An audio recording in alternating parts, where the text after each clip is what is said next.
Hallelujah hallelujah hallelujah hallelujah യേശുവേ നന്ദി നന്ദി ഹല്ലേലൂയ ഹല്ലേലൂയ ഹല്ലേലൂയ ഹല്ലേലൂയ ആരാധന ആരാധന.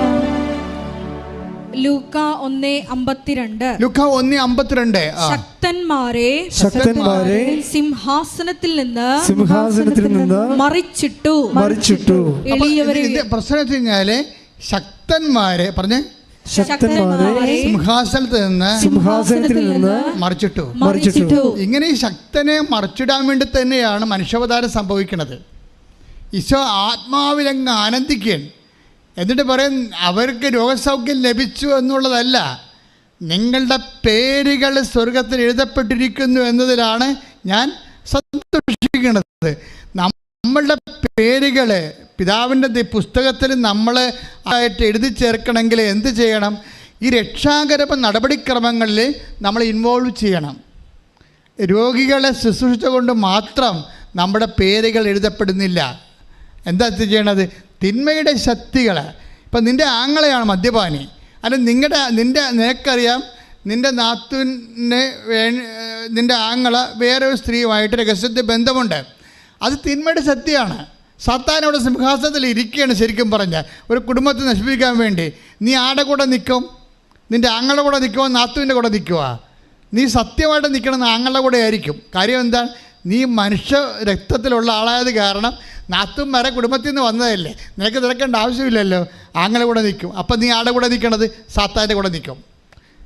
അത് തിന്മയുടെ ശക്തിയുടെ കൂടെ എപ്പം നീ നിന്നാലും അത് സാത്താൻ്റെ കൂടെ നിൽക്കണം. ഇത് നിൽക്കുകയാണ് ചെയ്യണത്. ഇതിനെ തട്ടിമറിക്കാൻ വേണ്ടിയാണ് മാതാവിൻ്റെ ആദ്യത്തെ നമുക്കറിയാം മരിയൻ അത്ര ഒരു പാവം പിടിച്ച പരിപാടിയല്ല. അത് വിപ്ലവകരമായ ഒരു സുവിശേഷ മുന്നേറ്റത്തിൻ്റെ ദൈവത്തിൻ്റെ പദ്ധതി പ്രയോഗമാണ്. അപ്പം അതുകൊണ്ട് തന്നെ ഉടമ്പടിയിലായിരിക്കുന്ന വ്യക്തികൾ നമ്മൾ തന്നെ ആദ്യം തിന്മയിൽ നിന്ന് മാറണം. പിന്നീട് എന്ത് ചെയ്യണം? നമുക്ക് ചുറ്റുമുള്ള തിന്മകൾ പെരുകുമ്പോൾ അതിനെ ഒന്നും നടക്കത്തില്ലെങ്കിൽ, ഒന്നിനോടും താല്പര്യമില്ലാത്ത പ്രതിരോധിക്കുന്ന തിരുത്തൽ ശക്തിയായിട്ട് സുവിശേഷകൻ മാറി നിൽക്കുന്നത് ഉടമ്പടിയുടെ ഒരു സുവിശേഷ മുന്നേറ്റത്തിൻ്റെ സാക്ഷ്യ രൂപീകരണമാണ്. ശ്രദ്ധിക്കേണ്ട.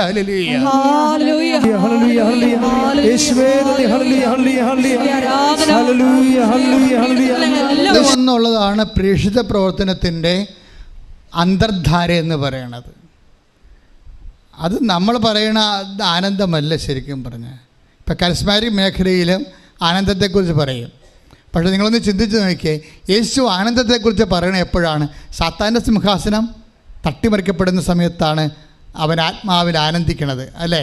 10:21 ആ ആനന്ദം തന്നെയാണ് മരിയൻ ആനന്ദം എന്ന് പറയണത്. സാത്താൻ്റെ സിംഹാസനം തട്ടിമറിക്കപ്പെടാൻ വേണ്ടി ദൈവത്തിൻ്റെ ആദ്യ പദ്ധതി പ്രയോഗമാരാണ്? നിനക്ക് സ്ത്രീക്കും തമ്മിലും നിൻ്റെ സ്ത്രീയുടെ സന്തതിക്കും തമ്മിൽ ഞാൻ ശത്രുത ഉളവാക്കും. അവൻ്റെ കുതികാലിന് നീ പരിക്കേൽപ്പിക്കുമെന്ന് പറയുമ്പോഴേ അവൻ്റെ കുതികാലിന് പരിക്കേൽപ്പിക്കുമെന്ന് പറയുമ്പോഴേ സാത്താൻ്റെ തലയെ ചവിട്ടാൻ വേണ്ടി ഉള്ള അവതാരത്തെ ഗർഭം ധരിക്കുന്നത് ആരാണ്? മറിയമാണ്. മറിയം അതിൻ്റെ പടപ്പുറപ്പാട് തുടങ്ങുമ്പോൾ തന്നെ മറിയം ആദ്യം പറഞ്ഞത് എന്താണ്? എൻ്റെ ആത്മാവ് രക്ഷകനായ ദൈവത്തിൽ ആനന്ദിക്കുന്നു. രക്ഷകനായ ദൈവം ആരാണ്? Take the word of God. ലൂക്ക 1:47. എന്റെ ചിത്തം എന്റെ രക്ഷകനായ ദൈവത്തിൽ ആനന്ദിക്കുന്നു. കൈയിടിച്ച്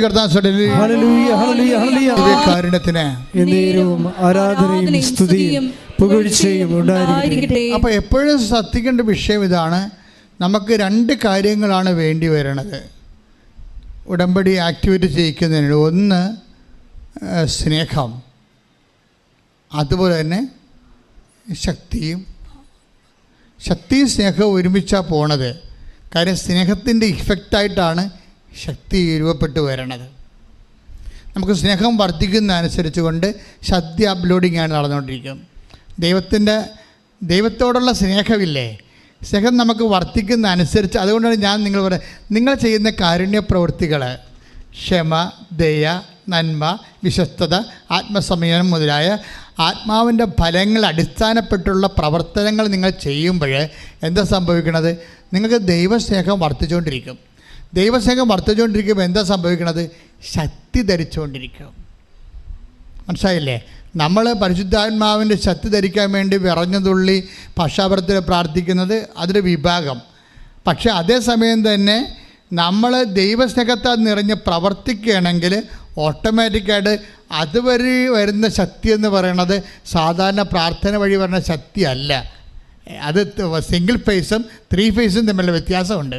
പ്രാർത്ഥിക്കുമ്പോൾ ശക്തി കിട്ടത്തില്ലെന്ന് ഞാൻ പറയത്തില്ല, ബൈബിൾ അത് അധിഷ്ഠിതമാണത്. പക്ഷേ അത് സിംഗിൾ ഫേസാണ്. നമ്മുടെ ഡ്യൂട്ടി ഹെവി ഡ്യൂട്ടി ആണെങ്കിൽ നമുക്ക് 3 ഫേസ് പവർ വേണം. അതിനെന്താ ചെയ്യണത്? നമ്മൾ ചെയ്യുന്ന പ്രവർത്തനങ്ങളിലെല്ലാം ആത്മാവിൻ്റെ ഫലങ്ങളുണ്ടോ എന്ന് വിവേചിക്കണം. പ്രവർത്തിച്ചിട്ട് കാര്യമില്ല. ജോസഫച്ചൻ പറഞ്ഞ് രോഗികളെ കാണാൻ പറഞ്ഞു, ഞങ്ങൾ പറഞ്ഞ് കൃപാസനത്തിന് പറഞ്ഞ് 10 കൊണ്ട് കൊടുക്കാൻ പറഞ്ഞു, അങ്ങനെ അച്ഛൻ പറഞ്ഞ് കൊച്ചിയിൽ പോകാം, ഞാൻ കൊച്ചിയിൽ പോയെന്ന് പറഞ്ഞത് വല്ല കാര്യമുണ്ടോ? ഇതാണ് സംഭവിക്കുന്നത്. അതായത് നമ്മൾ ചെയ്യുന്ന പ്രവൃത്തികളിൽ കണ്ടൻറ്റ് വൈസ് പരിശുദ്ധാത്മാവിൻ്റെ ഫലങ്ങളുണ്ടോ എന്ന് വിവേചിക്കണം. പരിശുദ്ധാത്മാവിൻ്റെ ഫലങ്ങളാകുന്ന സ്നേഹം, ക്ഷമ, ദയ, നന്മ, വിശ്വസ്തത, ആത്മസംയമനമാണോ എന്നെ ഉടമ്പടി പ്രവർത്തനങ്ങൾക്ക് പ്രേരിപ്പിക്കുന്നത് എങ്കിൽ, അങ്ങനെ പ്രേരിപ്പിക്കുന്നുണ്ടെങ്കിൽ നീ ദൈവസ്നേഹത്തിലാണ്, മാംസളമായ ഹൃദയത്തിലാണ്. നിൻ്റെ കർത്താവിൻ്റെ ഉടമ്പടി എസെക്കിയേൽ അനുസരിച്ചും ജെറമിയ അനുസരിച്ചും നിന്റെ ഹൃദയാന്തര ഭാഗത്ത് എഴുതിയിരിക്കുകയാണ്. നീ തന്നെ ദൈവത്തിൻ്റെ ഉടമ്പടിയുടെ ആളായ്മയായി മാറിയിരിക്കുന്നു. ശ്രുതികട്ടെ.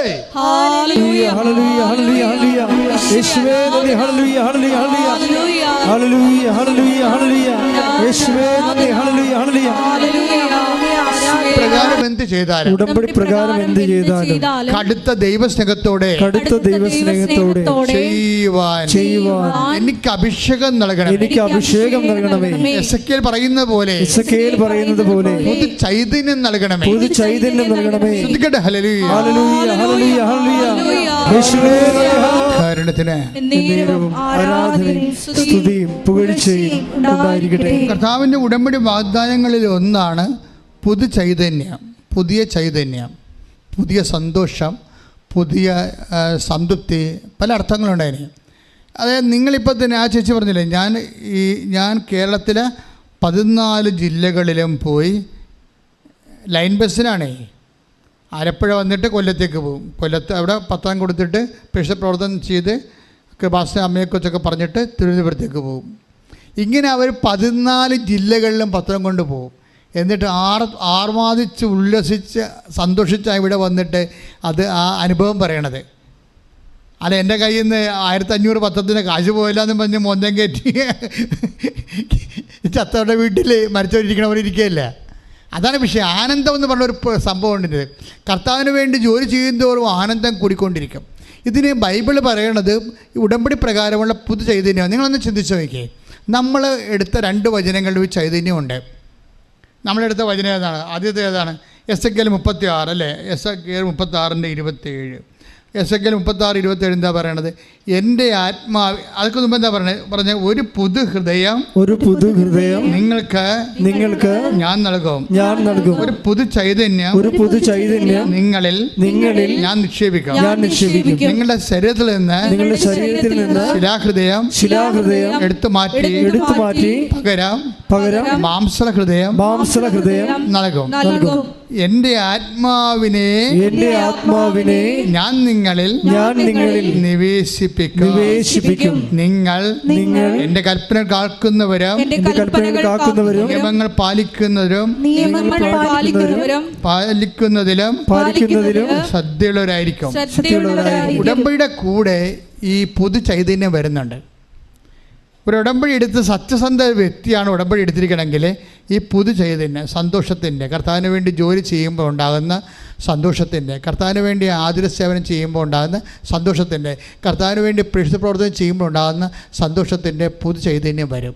ഇത് തന്നെയാണ് നമ്മൾ നേരത്തെ കണ്ട ഉടമ്പടി 14:15 യോഹന്നാൻ്റെ സുവിശേഷത്തിൽ പറയുന്നത്. 14:15 എന്താ പറയണമെന്ന് നോക്കിയേ. യോഹന്നാൻ 14:15 നിങ്ങൾ എന്നെ സ്നേഹിക്കുന്നുവെങ്കിൽ എൻ്റെ കൽപ്പന പാലിക്കും. ഉടമ്പടിയാ. നിങ്ങൾ എന്നെ സ്നേഹിക്കുന്നുണ്ടെങ്കിൽ എൻ്റെ കൽപ്പനകൾ പാലിക്കും. അതിൻ്റെ കൂടെ ചൈതന്യം പറയുന്നുണ്ട്. വായിച്ചോളൂ. ഞാൻ പിതാവിനോട് അപേക്ഷിക്കുകയും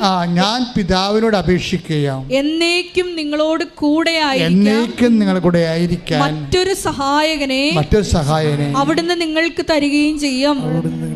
ഈ സത്യാത്മാവിനെ സ്വീകരിക്കാൻ ലോകത്തിന് സാധിക്കുകയില്ല. ലോകത്തിന് സാധിക്കത്തില്ലെന്ന് പറയുമ്പോൾ ലോക അരൂപിക ഉള്ളവർക്ക്, എന്നുവെച്ചാൽ അവരുടെ വിഷയങ്ങൾ മാത്രം ഉദ്ദേശിച്ചുകൊണ്ട് ഉടമ്പടി ചെയ്തവർക്ക് പരിശുദ്ധാത്മാവിനെ സ്വീകരിക്കാൻ സാധ്യമല്ല.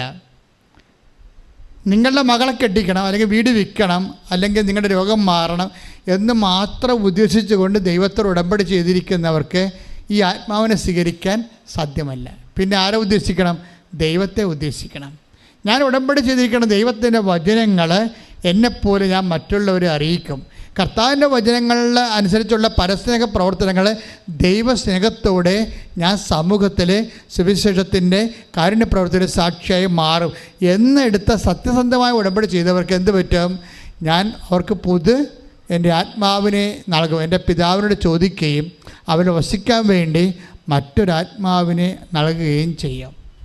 ഈ ആത്മാവിന് നൽകപ്പെടുന്നവരാണ് ആരും എൻ്റെ കൂടെ ഉണ്ടല്ലോ എന്ന് പറയണത്. ചിലപ്പോൾ അത് മാതാവായിട്ട് അവർക്ക് ഫീൽ ചെയ്യും, ചിലപ്പോൾ ദൈവത്തിൻ്റെ ശക്തിയായിട്ട് അവർക്ക് ഫീൽ ചെയ്യും. പക്ഷെ ഒത്തിരി സാക്ഷ്യങ്ങൾ അങ്ങനെ വരുന്നുണ്ട്. അപ്പോൾ എപ്പോഴും നമ്മൾ ശ്രദ്ധിക്കേണ്ടത്, ഉടമ്പടി എടുത്തിട്ട് നിങ്ങൾക്ക് സന്തോഷമാണോ അതോ നിരാശയാണോ? നിരാശയാണെങ്കിൽ നിങ്ങൾ പോയി വല്ല ഹോൾസെയിൽ കട എന്തെങ്കിലും ഇപ്പോൾ തട്ടുകടയൊക്കെ തുടങ്ങുകയാണ് നല്ലത്. എന്താ സംഭവം? നിങ്ങൾക്ക് മരമറിയാതെ കൊടിയിട്ടിരിക്കുകയാണ്. മനസ്സിലായില്ലേ? ചില ആൾക്കാർ മരമറിയാതെ കൊടിയിടുമെന്ന് പറയത്തില്ലേ? എന്ന് പറഞ്ഞ പോലെ ഉടമ്പടി എടുത്തിരിക്കുന്നത് വിഷയബന്ധിയായിപ്പോയി, വ്യക്തിബന്ധിയല്ല. ഞാൻ നിങ്ങളെ വഴക്ക് പറയുകയല്ല, നിങ്ങൾ എത്രയും വേഗം രക്ഷപ്പെട്ട് ദൈവത്തെ ഇതിൻ്റെ അകത്ത് പ്രധാനപ്പെട്ട ലക്ഷ്യമാക്കി മാറ്റണം. അപ്പം നിങ്ങൾക്ക് സന്തോഷമുണ്ടാകും. ഇതെല്ലാം സന്തോഷമുണ്ടാക്കുന്ന കാര്യങ്ങളാണ്. ഓരോ കാര്യം ചെയ്യുമ്പോൾ നമുക്ക് സന്തോഷമുണ്ടാകും. ഓരോ കാര്യങ്ങൾ ചെയ്യുമ്പോൾ അതിൽ എന്താ സംഭവിച്ചു കഴിഞ്ഞാൽ, ചിലർക്ക് എന്താ പറയണത്, ഞാൻ ഇനിയും വരുമെന്നൊക്കെ പറഞ്ഞില്ല സാക്ഷ്യം പറഞ്ഞിട്ട് പോണത്. എനിക്ക് ഇനിയും പറയാനുണ്ട്, ഞാൻ ഇനിയും വരും എന്നും പറഞ്ഞു പോണത്. എന്ത് സന്തോഷത്തോടെ അവരിറങ്ങിപ്പോണത്. അടുത്ത സാക്ഷ്യം കൊണ്ട് വരാൻ വേണ്ടി, അടുത്ത ദൈവാനുഭവം. സാക്ഷ്യം എന്ന് പറയുന്നത് എന്താണ്? ദൈവാനുഭവമാണ്. സാക്ഷ്യം എന്ന് പറയണത് ദൈവാനുഭവമാണ്. അടുത്ത ദൈവാനുഭവം കൊണ്ട് വരുമെന്ന് അവർക്ക് ഉറപ്പാണ്. എന്താ? ദൈവത്തെ അവരെ ഫീൽ ചെയ്യുന്നത് കൊണ്ടാണ് അവർക്ക് ഇനിയും ദൈവം അടുത്ത അടയാളം എനിക്ക് തരുമായിരിക്കും. തന്നാൽ കൊള്ളാം. ആർക്ക്? ദൈവത്തിന്. പോരെ? ചിലരുടെ മൈൻഡ് സെറ്റ് അങ്ങനെയാണ്. ഇനിയും ചിലപ്പോൾ ആരെങ്കിലും കിട്ടിയാൽ കൊള്ളാം. ആർക്ക് കൊള്ളാം? ദൈവത്തിന് കൊള്ളാമെന്ന് എന്ന് പറയുന്ന ആൾക്കാരും ഉണ്ട്. അങ്ങനെ ഈ വാദപ്പനിക്കാരൊക്കെ ഇപ്പോൾ ഒന്ന് ചടപടന്ന് എഴുന്നേക്കണം. എന്തിനെക്കുറിച്ച്? ഞാൻ ദൈവത്തെ സ്നേഹിക്കാൻ വേണ്ടി നിങ്ങളിൽ എന്തോ ഒരു ദൈവികമായ കണം ഉള്ളത് കൊണ്ടാണല്ലോ നിങ്ങൾക്ക് ഉടമ്പടി എടുക്കാൻ കഴിഞ്ഞത്. അപ്പോൾ നിങ്ങൾ മോശമാണെന്ന് ഞാൻ പറയത്തില്ല ഒരിക്കലും. നിങ്ങളുടെ ഈ കണ്ണീരിൻ്റെ കാര്യത്തെ കർത്താവിൻ്റെ അടുത്ത് വരണമെങ്കിൽ എന്തെങ്കിലും ജന്മപുണ്യം നിങ്ങളുടെ കയ്യിലുണ്ടാകും. അത് വെച്ചാൽ ദൈവം നിങ്ങളവിടെ കൊണ്ടുവന്നിരിക്കണത്. അത് മനസ്സിലാക്കിയിട്ട് അതിൽ വളരാൻ നോക്കണം. അല്ലാതെ നമ്മൾ പറയുന്ന കാര്യങ്ങൾ പറയുന്ന സമയത്ത് നടന്നില്ല എന്ന് വിചാരിച്ചുകൊണ്ട് നിങ്ങൾ സങ്കടപ്പെടുകയല്ല ചെയ്യണത്. അപ്പോൾ നിങ്ങളുടെ വിഷയം വെച്ച് ദൈവത്തെ അളക്കുകയാണ് ചെയ്യണത്. അപ്പോൾ നിങ്ങളുടെ ഉടമ്പടി എടുത്ത് വീണ്ടും നിങ്ങൾ ഡീപ്രമോട്ടായി പോകും. നിങ്ങളുടെ വിഷയം വെച്ച് ദൈവത്തെ ചുരുക്കും. നമ്മുടെ വിഷയത്തിന് ചുരുക്കാനുള്ള ആളല്ലല്ലോ നമ്മളെയോ. അപ്പം അതുകൊണ്ട് നിങ്ങൾ ഉടമ്പടി എടുക്കുക. ഞാൻ ദൈവത്തിന് വേണ്ടി ജീവിക്കാൻ വേണ്ടി തീരുമാനിക്കുക. അതിനാവശ്യമായ ദൈവസ്നേഹം ആർജിക്കുക. ദൈവസ്നേഹം ആർജിക്കണതും ശരിക്കും ദൈവസ്നേഹം ആർജിക്കണതും ഇപ്പം ദൈവസ്നേഹം ഇല്ലാത്ത ആൾക്കാരാണെന്ന് വിചാരിച്ചോ? അങ്ങനെ ഒരു പാരമ്പര്യമോ പരിശീലനമോ ഇല്ലാത്ത ആളെന്ന് വിചാരിച്ചോ? പക്ഷേ നിങ്ങൾക്കറിയാമല്ലോ, ഞങ്ങൾ നിങ്ങളോട് കുറച്ച് കാരുണ്യ പ്രവൃത്തി ചെയ്യാൻ പറയുന്നു. ഇപ്പം എന്താ സംഭവിച്ചിരിക്കണത്? ഇപ്പം കഴിഞ്ഞ ദിവസം ഞാനിവിടെ നിന്ന് ഇറങ്ങിയപ്പോൾ എൻ്റെ കാറ് ഉന്തി സ്റ്റാർട്ടാക്കേണ്ട അവസ്ഥ വന്നു. പുതിയ കാറാണേ, അധികം കാലമൊന്നും ആയില്ല, ആരും ഡ്രൈവ് ചെയ്യാറില്ല, ഞാനാണ് എവിടെയെങ്കിലും പോണത്. പക്ഷേ കാറ് നിന്ന് പോയി. ഡ്രൈവർ പറഞ്ഞ് ഞാൻ കുറച്ച് മുമ്പ് അങ്ങോട്ടൊക്കെ എടുത്തിട്ടാണെന്ന് അതൊക്കെ പുള്ളിക്കാരൻ പറയുന്നുണ്ട്. പക്ഷേ കാറിൻ്റെ അകത്ത് താക്കോട്ട് തിരിച്ചിട്ട് അവസാനം ഒരുത്തം വന്ന് ബൈനറ്റ് പൊക്കി അതിൻ്റെ അലൈൻമെൻറ്റ് വരെ പോയി. അപ്പോൾ ഞാൻ പിന്നെ അകത്തിരുന്നൊരു വിശ്വാസപ്രമാണം ചെയ്തുകൊണ്ടിരിക്കുകയാണ്. അപ്പോൾ കുറച്ച് കഴിഞ്ഞപ്പോൾ അവർക്കൊരു ബുദ്ധി തോന്നി, വേറെ ഒരു അപ്പോൾ ഞാൻ ആദ്യം പറഞ്ഞാൽ ഇവരോട് ബാറ്ററി കേടാണ്, ബാറ്ററി ഡൗൺ ആണ്. അപ്പോൾ വേറൊരു ബാറ്ററി കൊണ്ടുവന്ന് ഈ ബാറ്ററിയുടെ കൂടെ ഇട്ടിട്ട് അത് സ്റ്റാർട്ട് ചെയ്ത് കഴിഞ്ഞപ്പോൾ വണ്ടി പോയി. എന്നിട്ട് ആ കൊണ്ടുവന്ന ബാറ്ററി മാറ്റി. പിന്നെ കുറച്ച് കഴിഞ്ഞപ്പോൾ ഓടിയപ്പോൾ നമ്മുടെ ബാറ്ററി ചാർജായി. ഈ കാരുണ്യ പ്രവൃത്തികളിൽ വരുന്ന പ്രോസസ്സിങ് ഇതാണ്. നിങ്ങൾക്കിപ്പോൾ 0 കൃപയാണെന്ന് വിചാരിച്ചു, 0 പവറാണ് നിങ്ങൾ ഉടമ്പടി എടുത്തിരിക്കുന്നത്. ഇന്ന് വരെ ഈ ജന്മ അർത്ഥത്തേക്ക് ഉപ്പതാക്കാത്ത ഒരു കക്ഷിയാണ് നിങ്ങൾ. നിങ്ങൾക്ക് കാരുണ്യം അറിയാൻ പാടില്ല, പ്രവൃത്തി അറിയാൻ പാടില്ല, ദൈവത്തിന് അറിയാൻ പാടില്ല. പക്ഷേ ജീവിതം ഒരു പ്രശ്നം ഉണ്ടായി, ഉടമ്പടി എടുത്തുപോയി. അപ്പോൾ ഇതെന്ത് ചെയ്യും? അപ്പോൾ നിങ്ങൾക്ക് ബാറ്ററി കേടാണ്, ഡൗണാണ്, സ്റ്റാർട്ട് ചെയ്യണില്ല. അപ്പോൾ നിങ്ങൾ എന്ത് ചെയ്യണം?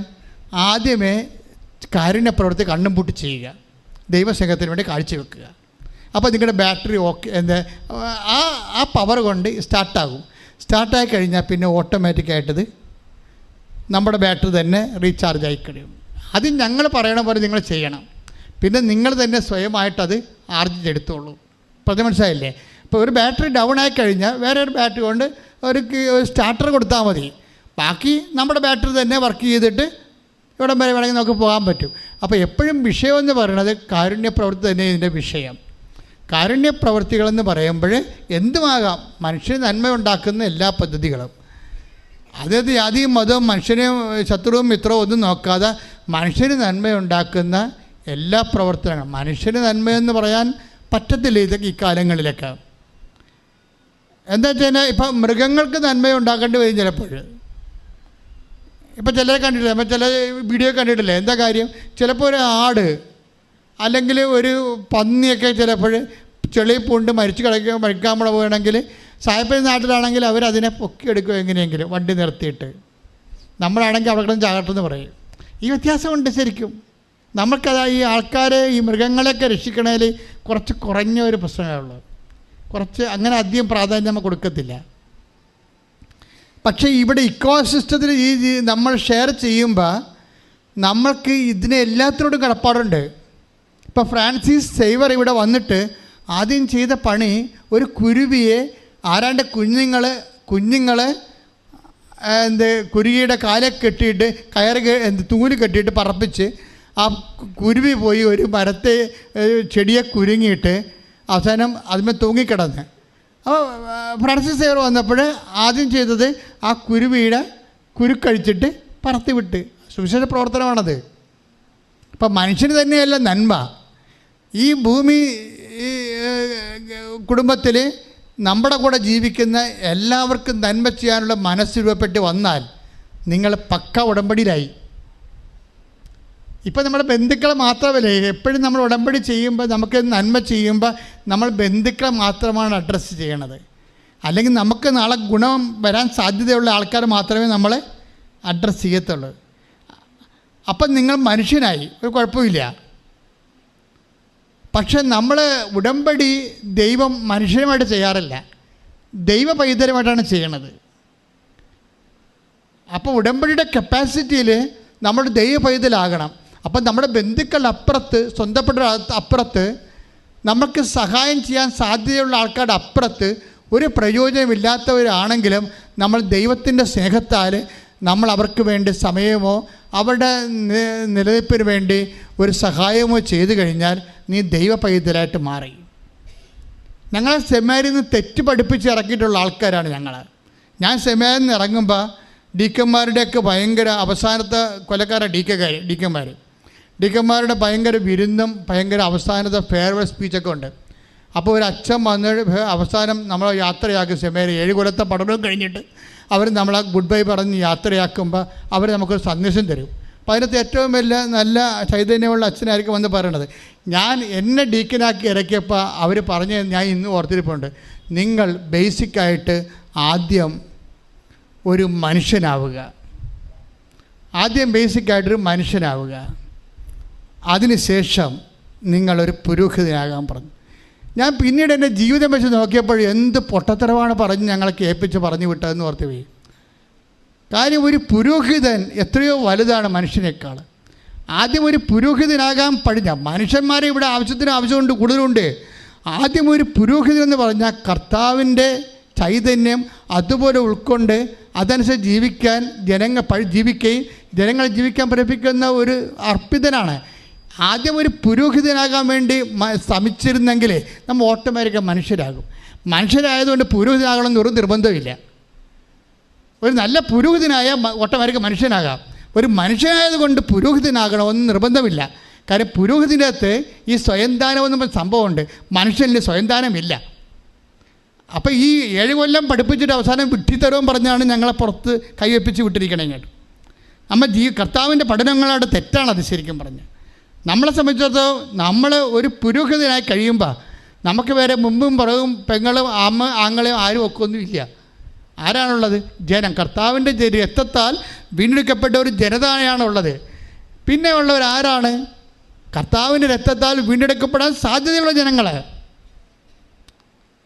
ക്രിസ്ത്യൻസ് മാത്രമല്ല, എല്ലാവർക്കും വേണ്ടിയാണ് ക്രിസ്തു ക്രൂശിക്കപ്പെടുകയും നമുക്ക് പാപക്ഷമ നൽകുന്ന സാഹചര്യം ഇവിടെ ഉണ്ടാകുകയും ചെയ്തെങ്കിൽ ആ ക്രിസ്തുവിൽ വിശ്വസിക്കാൻ സാധ്യതയുള്ള ജനങ്ങളുണ്ട്.